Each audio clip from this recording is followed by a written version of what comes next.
ये है ना, देखें, रिजल्ट ओरिएंटेड चीज़ is in the hands of Allah. आपने अपनी मेहनत करनी है, और इकबाल ने आपको बड़ा क्लियरली बताया कि फ़िज़ाए बदर पैदा करना तुम्हारा काम है, तुम्हारी मदद और नुसरत के लिए फरिश्ते भेजना अल्लाह ताला का काम है, तुम करो तो सही।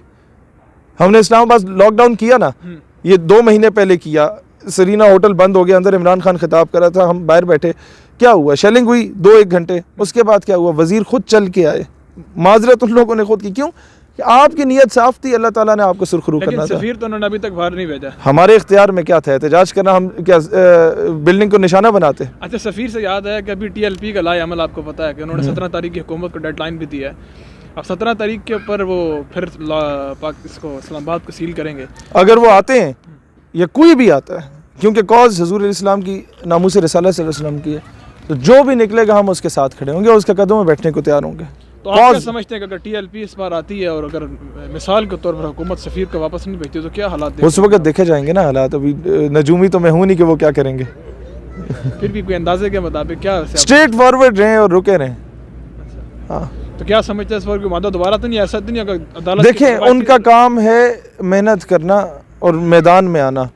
आगे हुकूमत को भी थोड़ी सी गैरत दिखानी चाहिए। तब तक हुकूमत के पास 1-2 महीने का टाइम है, वो देख ले कि फ्रांस से क्या क्या मायदे चल रहे हैं, वो क्या हम चाइना से चला सकते हैं, रशिया से चला सकते हैं, बाकी इंटरनेशनल पावर से चला सकते हैं, ताकि हमारा मुल्क का कोई बड़ा लॉस ना और सफीर को भेज दें। लेकिन ये इस टाइम तो ऑलरेडी हुकूमत को मिल चुका है 4-5 महीने का, आपको पता है कि मामला वो अगर करना चाहती ना तो इसके पास ये 3 महीने का बहुत बड़ा टाइम पीरियड था, बहुत बड़ा टाइम पीरियड। वैसे आप क्या समझते हैं कि मुल्क से सफीर को बदर करना चाहिए? बिल्कुल करना चाहिए, हजूर के मामले से बढ़ के और कौन सा मामला है। लेकिन हुकूमत कहती है कि हमें जनाब वाला मईशत का मामला, पश्तो की मिसाल है, गरीब को पैदा शवे खो बगैरत चाकड़े। गरीब तो तुम पैदा हो लेकिन तुम्हें बगैरत किसने किया? गरीब और बगैरत में बड़ा फ़र्क है। कि हुकूमत को अंदर सबसे पहले अपने अंदर गैरत पैदा करनी होगी। बिल्कुल, ये मैंने शहरियार अफरीदी को सामने बिठा के मिसाल दी थी, उसी के हल्के में जाके कोहाट यूनिवर्सिटी में, लेकिन उस वक्त हुकूमत नून लीग की थी, अब मुझे वो मिला नहीं। तो यानी कि हम ये समझ लें कि हालात जो है वो कुछ बेहतर नज़र नहीं आते अगर इन केस ऑफ नहीं, ये करना पड़ेगा इंशाल्लाह। हालात हमने खुद साजगार बनाने, जिससे पाकिस्तान को भी नुकसान ना हो और पाकिस्तान का इमेज भी दुनिया में बेहतर हो। देखिए, आवाम की सेंटिमेंट्स को हुकूमत समझ नहीं रही है। हुकूमत को बार बार आवाम ये एहसास दिला रही है कि खुदा और सफ़ीर को बदर कर दें। तो अगर in case of emergency TLP आपको पता है पहले भी एहतजाज हो चुका, धरने दे चुकी है, और वो जो उसके रिजल्ट थे एवरीवन नोज दैट कि उसका क्या रिजल्ट इम्पैक्ट हुए, उसने क्या लोगों ने देखा किस तरीके से उनकी शहादतें भी हुई, उनकी कैजुअलिटीज़ भी हुई। तो अब वो बाकायदा तौर पर बड़ी पावर के साथ आ रहे हैं। फिर आपको पता अल्लामा खातिम हुसैन रिजवी रहमतुल्लाह ताला अलैह, वो भी मामलात हैं सारे। तो वो तो कॉज को लेकर चले, उन्होंने तो बाकायदा तौर पर डेडलाइन दी कि 17 के बाद आ रहा है, ये बाहर है। तो ये क्या आप समझते हैं? यही होगा इंशाल्लाह, स्ट्रेट फॉरवर्ड आएंगे इंशाल्लाह। इस बार तो आपको कमर कस लें, पूरी कौम तैयार रहे इंशाल्लाह ताला।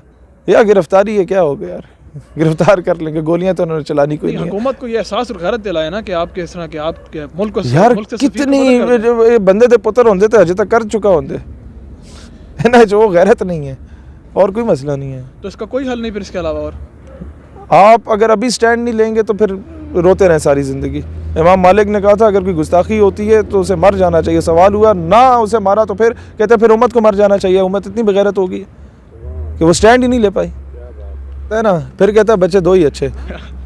इस 3rd क्लास आदमी को आप सिर्फ ये बताएं, मैं एज अ चीफ जस्टिस उसे नहीं कह रहा, एज अ पर्सन कह रहा हूँ, ये ना बाद में दफात लगा दो तो इन्हें अदालत कर दी। बिल्कुल नहीं कि मैं अदलिया का बड़ा ख़त्म करता हूँ, अदलिया के बूट भी पॉलिश करता हूँ।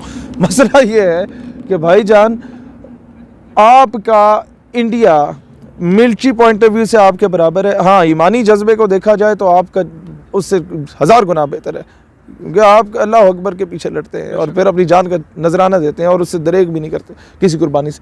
होता क्या, इंडिया पीछे हो गया, कश्मीर में वो जुल्म कर रहा है, गोरखास के साथ वो जुल्म कर रहा है, तेलंगाना में जुल्म कर रहा है, तमिलनाडु में वो जुल्म कर रहा है, हैदराबाद, दक्कन, जूनागढ़, इन तमाम रियासतों में वो जुल्म कर रहा है मुसलमानों के साथ और बाकी माइनॉरिटीज़ के साथ, खालसा में खालिस्तानियों के साथ, सिखों के साथ। लेकिन कोई इंटरनेशनल लॉबी इंडिया के खिलाफ खुल के सामने नहीं आती। क्यों नहीं आती? क्या क्यों? उसकी सबसे बड़ी वजह यह है कि इंडिया 1.25 अरब लोगों की मार्केट है। आज अगर इंडिया के 135 करोड़ या 130 करोड़ लोग जो वहाँ पर बस रहे हैं, इंडिया फेसबुक पे पाबंदी लगाए, फेसबुक को अरबों डॉलर्स का नुकसान हो जाएगा। इंडिया ट्विटर पे पाबंदी लगा दे, उनके कई 100 अरब रुपए का नुकसान हो जाएगा। तो दुनिया उसे इंटरनेशनल मार्केट समझती है कि यहाँ से हमें लेबर मिलती है, सस्ते में लेबर मिल जाती है।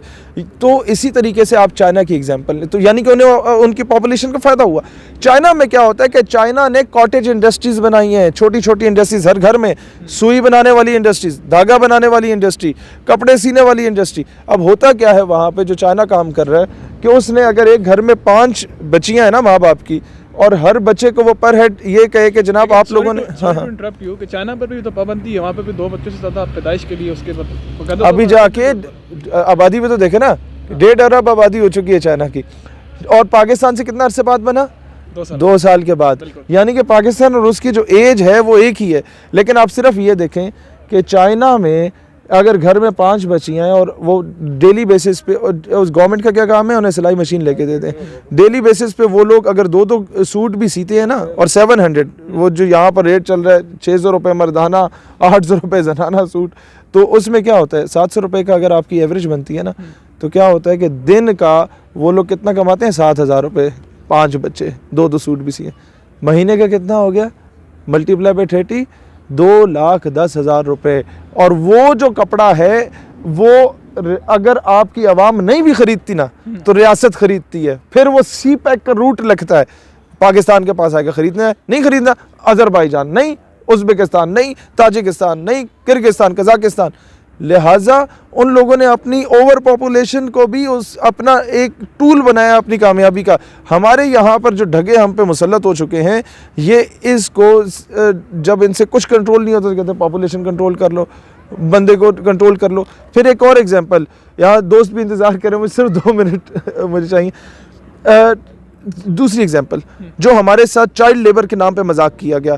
मुझे एक खातून कॉल करती है कि मुझे BBC या एक और चैनल की, इंटरनेशनल चैनल की, न्यूज़ चैनल की डॉक्यूमेंट्री का कहा गया। अच्छा। और कॉटन की जो इंडस्ट्रीज़ आपकी हैं जहाँ पर बच्चे काम करते हैं 12-14 साल के, वो क्योंकि कम रेट पे काम करते हैं, तो उन पे आपने डॉक्यूमेंट्री बनानी है, हम आपको 200-250 रुपये, वो अपना 300-400 रुपये रोज़ाना की वो मजदूरी दे दिया करेंगे दिहाड़ी। वो उस पर डॉक्यूमेंट्री बनाई, वो रो भी पड़ी कि जी बच्चों पे देखो जुल्म है, इनसे काम करा रहे हैं।